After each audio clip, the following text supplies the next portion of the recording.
TV 20 Kannada ವಾಹಿನಿಗೆ ಸ್ವಾಗತ.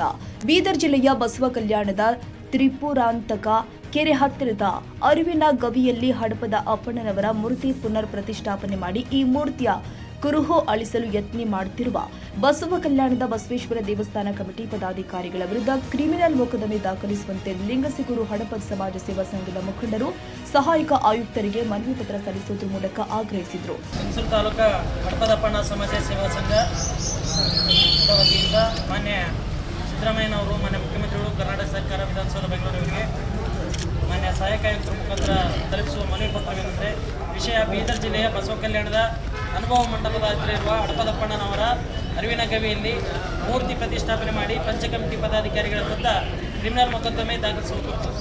ಮಾನ್ಯರೇ, ಈ ಮೇಲ್ಕಂಡ ವಿಷಯಕ್ಕೆ ಸಂಬಂಧಿಸಿದಂತೆ ಬೀದರ್ ಜಿಲ್ಲೆಯ ಬಸವ ಕಲ್ಯಾಣದಲ್ಲಿರುವ ಅನುಭವ ಮಂಟಪದ ತ್ರಿಪುರಾಂತಕ ಕೆರೆ ಹತ್ತಿರ 12ನೇ ಶತಮಾನದ ಅನೇಕ ಬಸವಾದಿ ಶರಣರ ಅರಿವಿನ ಗವಿಗಳಿರುವುದಾಗಿ ಇತಿಹಾಸ ಸಾರುತ್ತದೆ. ಅದೇ ರೀತಿ ವಿಶ್ವಗುರು ಸಾಂಸ್ಕೃತಿಕ ನಾಯಕ ಬಸವಣ್ಣನವರ ಆಪ್ತ ಕಾರ್ಯದರ್ಶಿಯಾಗಿದ್ದ ಶ್ರೀಶರಣ ಹಡಪದಪ್ಪಣ್ಣನವರ ಅರಿವಿನ ಗವಿಯು ಅಲ್ಲೇ ಅಸ್ತಿತ್ವದಲ್ಲಿದೆ. ಆದರೆ ಶ್ರೀಶರಣ ಹಡಪದಪ್ಪಣ್ಣನವರ ಅರಿವಿನ ಗವಿಯನ್ನು ಬಸವೇಶ್ವರ ದೇವಸ್ಥಾನದ ಪಂಚ ಕಮಿಟಿಯವರು ಅಕ್ರಮವಾಗಿ ಹಸ್ತಕ್ಷೇಪ ಮಾಡಿ ಅನ್ಯ ಶರಣರ ಮೂರ್ತಿ ಪ್ರತಿಷ್ಠಾಪನೆ ಮಾಡಿರುವುದು ಬಸವಾದಿ ಶರಣರ ಇತಿಹಾಸ ತಿರುಚುವ ಕೆಲಸಕ್ಕೆ ಕೈ ಹಾಕಿದ್ದಾರೆ. ಇದರಿಂದ ಶ್ರೀಶರಣ ಹಡಪದಪ್ಪಣ್ಣನವರಿಗೆ ಮತ್ತು ನಮ್ಮ ಸಮುದಾಯದ ಭಕ್ತಿ ಭಾವನೆಗಳಿಗೆ ತೀವ್ರ ಅನ್ಯಾಯವಾಗಿದ್ದು ನಮ್ಮ ಇತಿಹಾಸದ ಮೌಲ್ಯ ರೂಪುವಂತಾಗಿದೆ. ಹಡಪದಪ್ಪಣ್ಣನವರ ವಂಶಸ್ಥರು ಸಮಾಜಬದ್ಧರಾದ ನಾವು ನಮ್ಮ ಶರಣರ ಇತಿಹಾಸ ಹಾಗೂ ಅರಿವಿನ ಗವಿಯನ್ನು ಕಳೆದುಕೊಳ್ಳುವ ಪ್ರಶ್ನೆಯೇ ಇಲ್ಲ. ಈ ಘಟನೆ ನಮ್ಮ ಭಾವನೆಗಳಿಗೆ ಗಂಭೀರ ಧಕ್ಕೆ ಉಂಟಾಗಿದೆ. ಈ ಸಂಬಂಧವಾಗಿ ಈಗಾಗಲೇ ಸಮಾಜ ಮುಖಂಡರು, ಭಕ್ತರು ಹಲವಾರು ಬಾರಿ ಸಂಬಂಧಪಟ್ಟ ಅಧಿಕಾರಿಗಳಿಗೆ ಮನವಿ ಸಲ್ಲಿಸಿದ್ದು ಪ್ರತಿಭಟನೆಗಳನ್ನು ಕೂಡ ನಡೆಸಲಾಗಿದೆ. ಅನೇಕ ಮಠಾಧೀಶರು ನಾಯಕರು ಸಹ ಹಡಪದಪ್ಪಣ್ಣನವರ ಪರವಾಗಿ ಹೋರಾಟ ನಡೆಸಲು ಇನ್ನೂ ನ್ಯಾಯ ದೊರಕಿಲ್ಲ.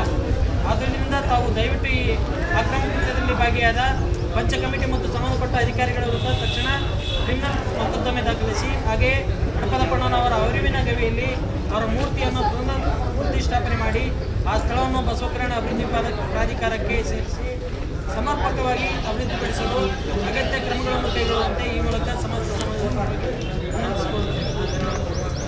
ಈ ಸಂದರ್ಭದಲ್ಲಿ ರಾಜ್ಯ ಕಾರ್ಯಾಧ್ಯಕ್ಷರು ಆದ ಗದ್ದೆಪ್ಪ ಜಕ್ಕಿರಮಡು, ತಾಲೂಕಾಧ್ಯಕ್ಷ ಜಗನ್ನಾಥ ಚಿತ್ತಾಪುರ, ಪ್ರಧಾನ ಕಾರ್ಯದರ್ಶಿ ಶರಣಬಸವ ಈಚನಾಳ, ಉಪಾಧ್ಯಕ್ಷ ಮುತ್ತಣ್ಣ ಗುಡಿಹಾಳ, ಗುಂಡಪ್ಪ ಕಿಲ್ಲ, ಬಸವರಾಜ್ ಯಲಗಟ್ಟ, ಅಮರೇಶ್ ಮಟ್ಟೂರು, ತಿಪ್ಪಣ್ಣ ಮೇಸ್ತಿಪೇಟೆ, ಸತೀಶ್ ಕರಡಕಲ್, ಮಂಜುನಾಥ್ ಬಳ್ಳಾರಿ, ವೀರೇಶ್ ವಕೀಲ, ಮೌನೇಶ್ ಕಸಬಾ ಲಿಂಗಸಿಗೂರು, ಆದೇಶ ಪರಮಣ್ಣ, ಅಮರೇಶ್ ಮಲ್ಲಿಕಾರ್ಜುನ್, ಮಲ್ಲಯ್ಯ, ಅಮರೇಶ್ ಉಮಲೂಟಿ ಸೇರಿ ಮತ್ತಿತರರು ಉಪಸ್ಥಿತರಿದ್ದರು.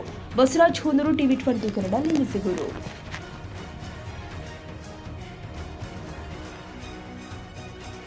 ಕನ್ನಡಿಗರ ಮೆಚ್ಚಿನ ನಿಮ್ಮ ಟಿವಿ 20 ಕನ್ನಡ ವಾಹಿನಿ ಇದೀಗ ಟಿವಿಯಲ್ಲಿ ಲಭ್ಯ.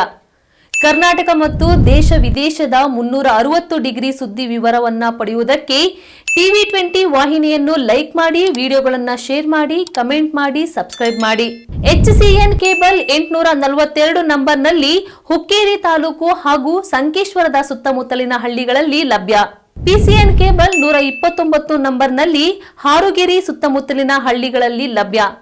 ರಾಯಬಾಗ್ ಡಿಜಿಟಲ್ ಚಾನೆಲ್ ಕೇಬಲ್ 80ನೇ ನಂಬರ್ನಲ್ಲಿ ರಾಯಬಾಗ ತಾಲೂಕಿನ ಸುತ್ತಮುತ್ತಲಿನ ಹಳ್ಳಿಗಳಲ್ಲಿ ಲಭ್ಯ. UDCN ಕೇಬಲ್ ನೆಟ್ವರ್ಕ್ ಉಗಾರ ಸುತ್ತಮುತ್ತಲಿನ ಹಳ್ಳಿಗಳಲ್ಲಿ ನಿಮ್ಮ ಟಿವಿ 20 ಕನ್ನಡ ವಾಹಿನಿಯೂ ಲಭ್ಯ.